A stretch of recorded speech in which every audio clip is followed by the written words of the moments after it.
Hello, people on the internet. Welcome to a Doctor Who video that more or less makes or breaks you as a Doctor Who fan. A list all about the iconic Tom Baker, arguably the best Doctor from the Doctor Who franchise.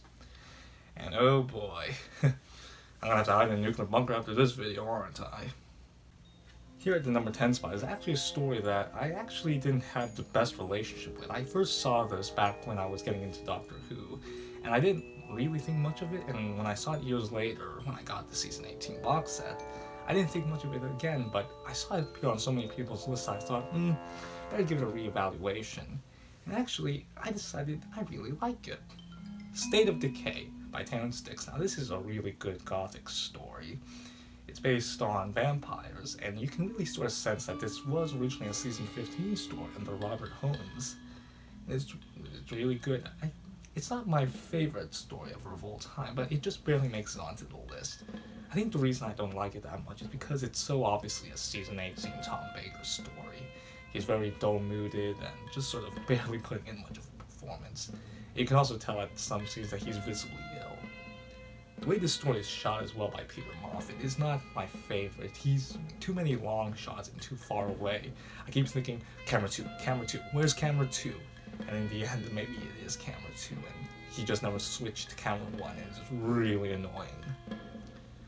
But yeah, State of Decay, really enjoyable part of the E-Space trilogy. Fun vampires, All Khan is a really great villain. And the reveal of the Great One, well, it's not the best. It's still pretty good, and I like it.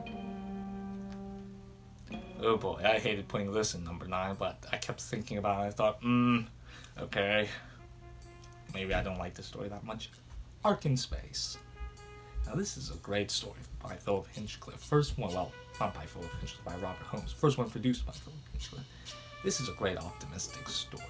You really have no idea what anybody's problem with this story really is. I mean, sure, it's obviously bubble wrap, but actually at the time, bubble wrap wasn't even that common. So seeing that green sort of slimy, slippery, very sort of reflective, bubbly stuff must have been really horrific for the audience. And actually, I think it's an effect that really holds up quite well during the transformation. The parasitic idea of these insectoid-like creatures invading the Ark after humanity has been sort of driven away from their own planet is really horrific, and it's a very alien script. Elizabeth Sladen in the 40th UK Gold described Tom Baker as a sort of actor who really portrayed the alienness of the Doctor, being quite opposite in his emotions compared to human standards.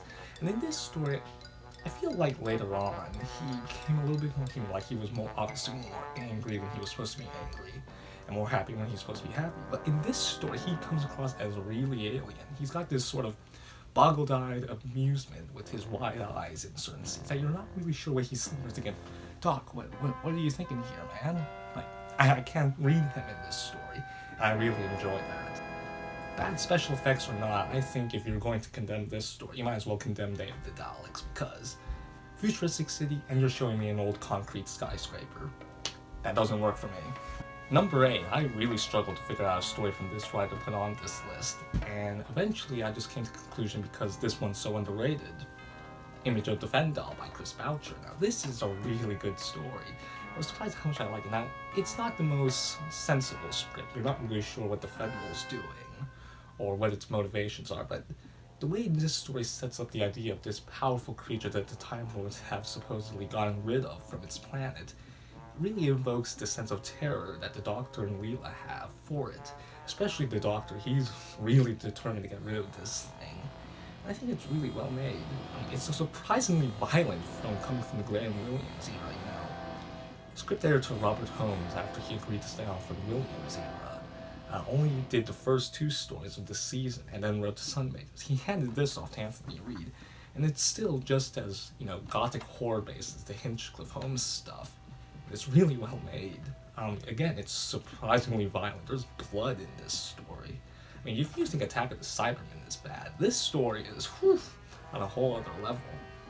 I think the Fendahl's idea is really cool, especially the Gestalt. I really like the creatures that it spawns, and even though you don't know what it's doing or why it's doing it, you just get this sense of power as it sort of fades in and out around the house. It's really terrifying. Again, I could have chosen Robots of Death, but I just chose this one because I think it's really underrated. Very traditional Tom Baker story, but very well made.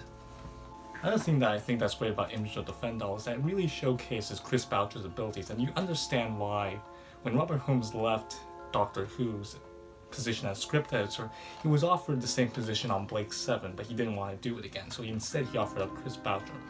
And with a story like this and his capabilities of setting up a story, you understand why he did so.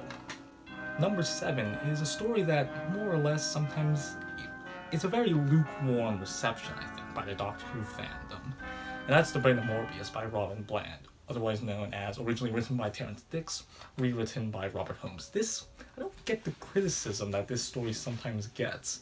Dr. Solon's cleverness in his villainy is summed up perfectly by Morbius while he's still a brain in the tank. He says, Solon, you don't want to be Morbius's servant, you want to be Morbius's creator. And you can sort of really see where he gets that from, because Dr. Solon is so confident in his abilities as a surgeon that he wants to create rather than, be a servant or be intelligent, He thinks he's so smart with him ravaging all of these body parts from the survivors of the ships that crash onto Karn, that he's not really thinking about, what's actually the right thing to do, both morally and just logically. Elizabeth Slade in this story is giving a fantastic performance, and when she's pretending to be blind, you really genuinely believe that. As well, I really like what this story has to say about sort of mortality and immortality. The Doctor may be blessed with a longer lifespan than most other organisms, but here he's very critical of the sister, particularly of Marin, who, is so stuck in the past. When you are immortal, you tend to think, you have one line of thinking, the same with Morbius. You're not really moving on with the times. And you're so focused on yourself that you don't really think, hey, maybe I should just, pass away and let the circle of life continue on, which is sort of the philosophy that the Doctor gives. I really just enjoyed this story. It's one of the first introductions I've had into Doctor Who, and I think it's just well made. Number 6 is a surprising story, but is one that luckily is really well appreciated by the Doctor Who fandom. Warrior's Gate by Stephen Gallagher. Now, this story is enigmatic and bleak. I really like this sort of as the end of the E-Space trilogy, the idea of this surreal white void, the gateway between E-Space and N-Space, our universe, the latter. And I really just enjoy what this story overall has to say. It's very bleak. It's about entropy and slavery. It's very much sort of allegorical criticism of the bureaucratic nature that the BBC was slowly sinking into. Creative freedom restricted by corporate greed, which is best represented by Captain Warwick, who is so well acted and insane. His cry at part 4 of "I'm finally getting something done" is truly, spine-chilling. Directing by James Joyce, for me, is the exact opposite of what I've sort of felt when watching State of Decay. Where State of Decay, I didn't like the directing. Here, the directing is very cinematic. It's basically filming, a cheapo sci-fi program on a movie budget, and it's really creative. Captain Rorvik's underlings, with their grumbling about paychecks, bonuses, is very cynical level of humor, and it really works in this bleak story because Captain Rorvik destroys everything in his own hubris. His need for money, his need to deliver the slave Therals, whereas the Therals just want freedom to go back and return to their own universe. It's very much the idea of doomed sections of the universe connected to the organisms that inhabit it. The whole idea of being swept up in predestination, as Clever Dick Films has stated, not really focused on the eventual outcome, is unusual for Doctor Who, and I just sort of like the twist with it in this story. It's very stylishly produced. As for the big thing about this story with Romana's exit, as Christopher H. Bidney put it, had he known, he would have put a little more effort, but as it stands, it's alright, Sometimes you do gotta interfere with the universe, and Romana has finally found a place. She finds something that she cares about, that she wants to do, to look after the Gateway, at least until she became, Lord President of Gallifrey. Number 5, you're all going to boo me out of the room maybe for this one. some people would say that, oh, hey, you're not a fan unless you like this story. Or you like this story, but, how vanilla, how boring do you have to be?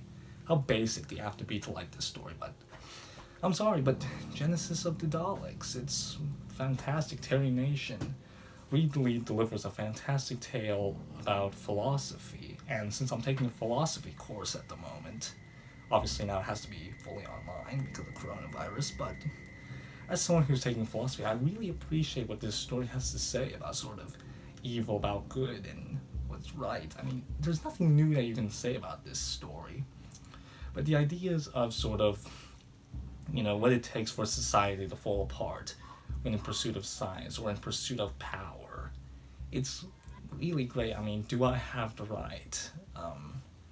Do I have the right to hold in my hand a capsule that contains such power that life and death is my choice, and so on and so forth? It's just really good.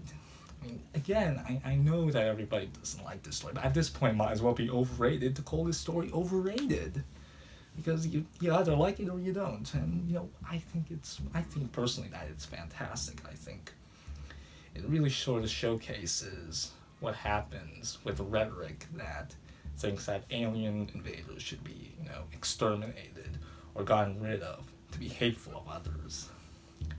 And I think that this story alone, with that theme and those ideas, that this story can really carry itself. It's just good.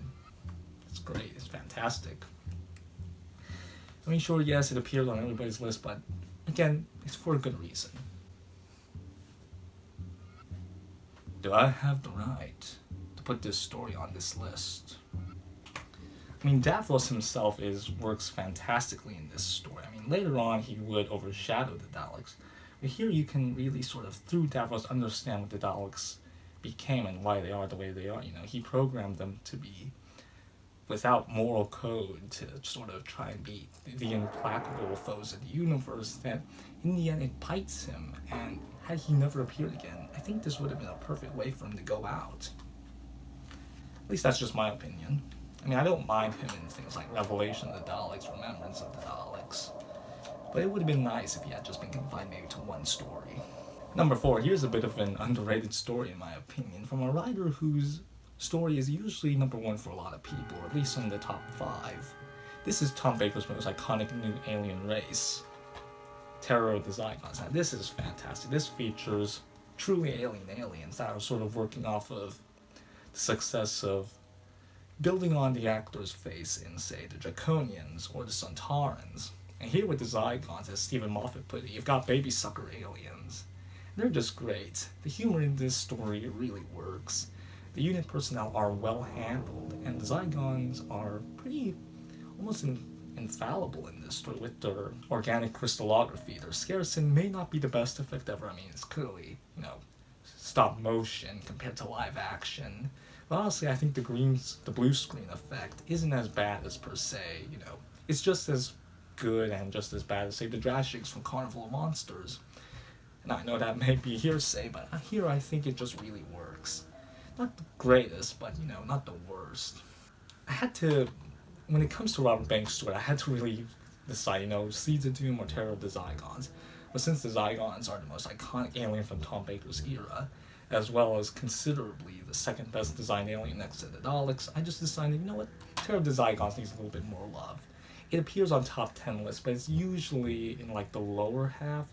I've seen it as high as number 6, but usually it's as low as number 10 or even just a special mention. And I think that's a bit of a crying shame, because this is really good. It may be a unit story, it may be based on Earth, so it's much like the John Pertwee, Barry Letts era. But whereas Robot is more clearly a John Pertwee story, this is more clearly a Tom Baker story with its gothic horror aspects, with the Zygons.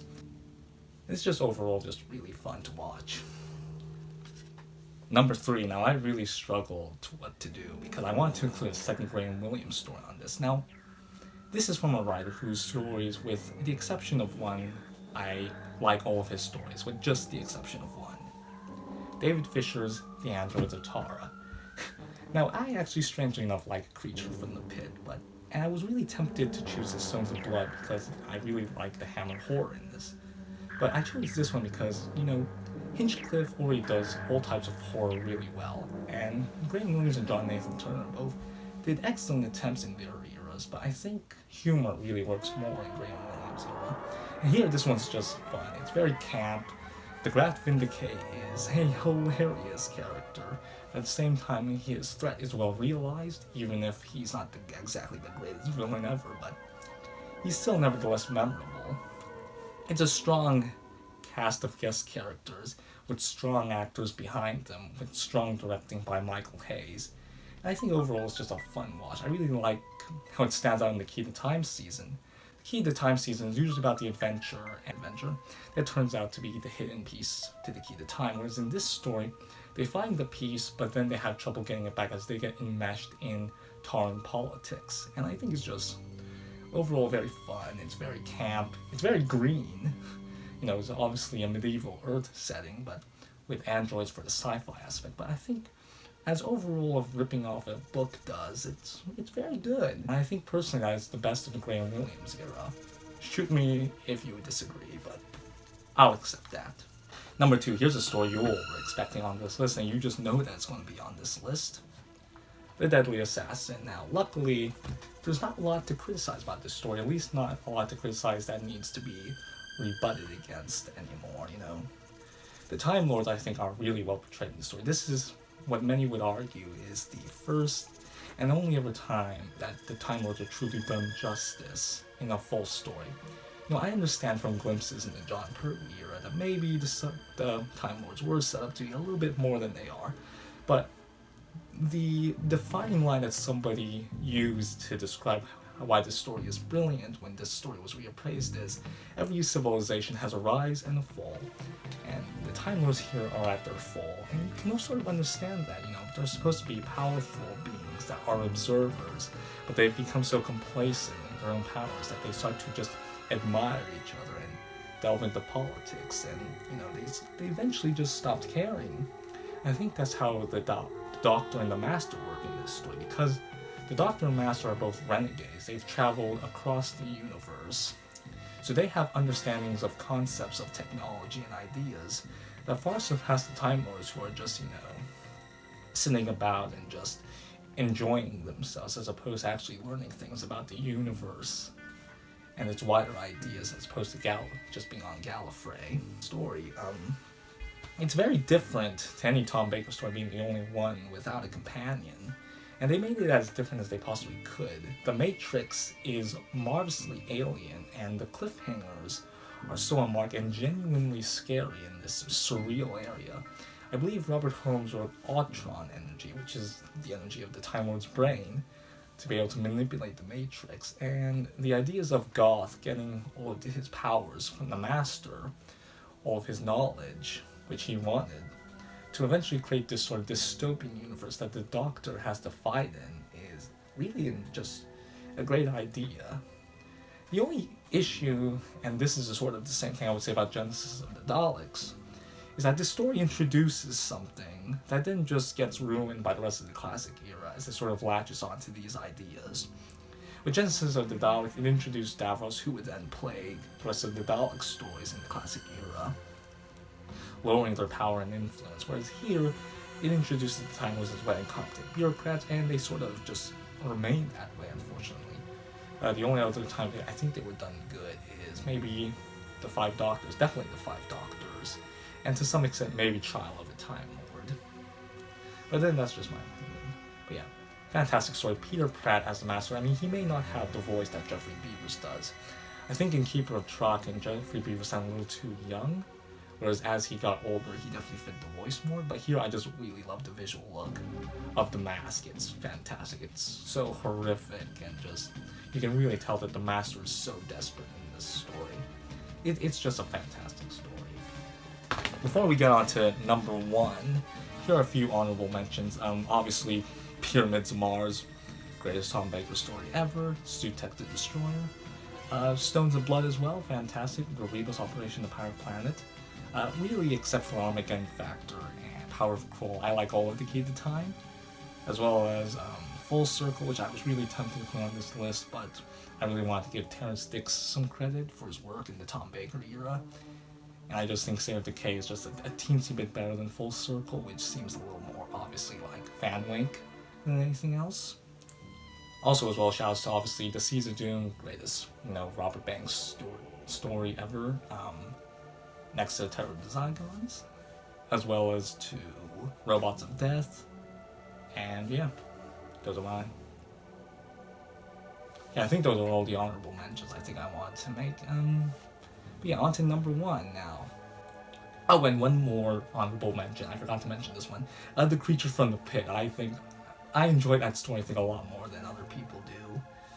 Nightmare of Eden as well, but though that one's a little worse off than Creature from the Pit, at least in my opinion. But yeah, so much fun, that one.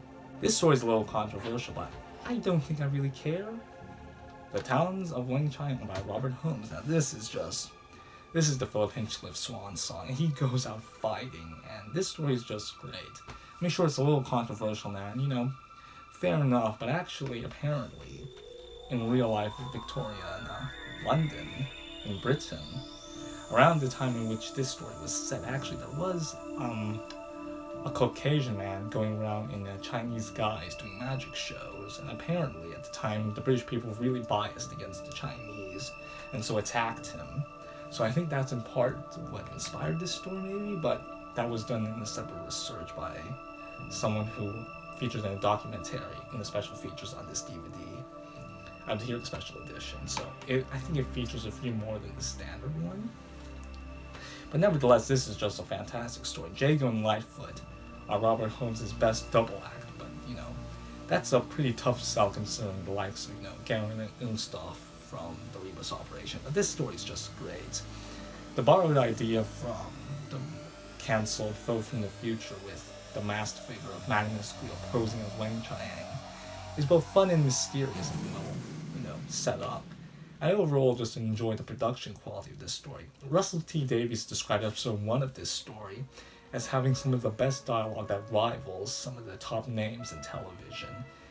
And, I really agree. This story has just so many fun things about it, from both the dialogue to the characters. It's hard not to see why so many people enjoy this story.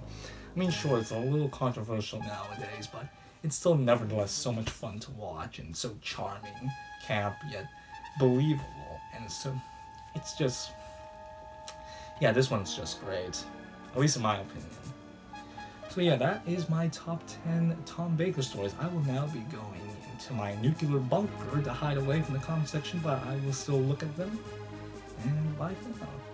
Please tell me if you want me to do any more Doctor Who videos, and I'll see what I can do. So, Tom Baker's is the only one that I think I've really fully watched. I've yet to watch Planet of Evil, The Invisible Enemy, and Underworld, but from the reputation those 3 stories have, apparently I'm not missing out on much.